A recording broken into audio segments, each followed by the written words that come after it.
Little Miss Neat by Roger Hargreaves. Little Miss Neat was a very tidy person, probably the tidiest person in the world.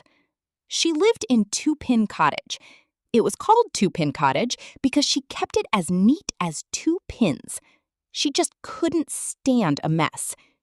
Every day she spent all day polishing and dusting and cleaning and making sure that things were in their proper places. One morning, Little Miss Neat awoke in her bedroom at Two-Pin Cottage. She looked out of her bedroom window. It had been raining during the night, and there was a puddle in the middle of her garden path. "Oh!" she gasped in horror and rushed outside with a duster. She mopped up every drop of puddle, and then she rushed inside and washed the duster, and then she ironed the duster, and then she folded the duster, and then she placed the duster very neatly back in its drawer. Everything in Two-Pin Cottage had its proper place.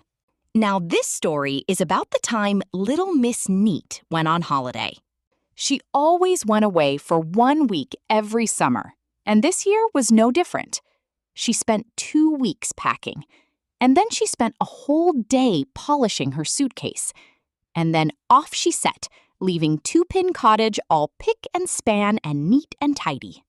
"Oh, I hope it doesn't get too dusty while I'm away," she thought as she closed the door behind her.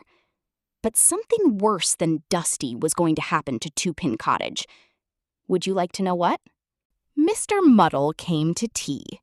He'd written to Miss Neat to tell her, but being Mr. Muddle, he somehow got into a muddle posting the letter. Actually, what happened was that when Mr. Muddle went to post the letter, he had the letter in one hand and a half-eaten sandwich in the other. And you can guess what happened, can't you? That's right. He posted the sandwich.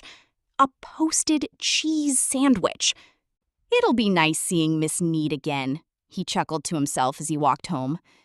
"This sandwich is a bit chewy," he thought. It was the day after Miss Neat left that Mr. Muddle arrived. He walked up the garden path of Two-Pin Cottage and knocked at the door. No reply. "Goodbye!" he shouted. It should have been hello, but he isn't called Mr. Muddle for nothing. "Nobody home?" he called. He pushed open the door. "Oh dear," he thought as he looked around. "Nobody home. Never mind," he thought. "I'll make myself a cup of tea and wait for Miss Neat." So he went into the kitchen of Two-Pin Cottage, made himself a cup of tea, and waited. And waited. And waited. And waited. And went home. Little Miss Neat stepped out of the taxi outside Two-Pin Cottage. "That was a lovely holiday," she said, paying the taxi driver. "But it's nice to be home." She walked up the garden path and went in through the door. "Not too dusty," she said to herself, looking around. "I think I'll make myself a nice cup of tea before I start unpacking." But making tea after a Mr. Muddle visit isn't quite as easy as it sounds. Little Miss Neat eventually found the teapot. Not in its proper place. In the refrigerator. And she eventually found the milk. Not in its proper place.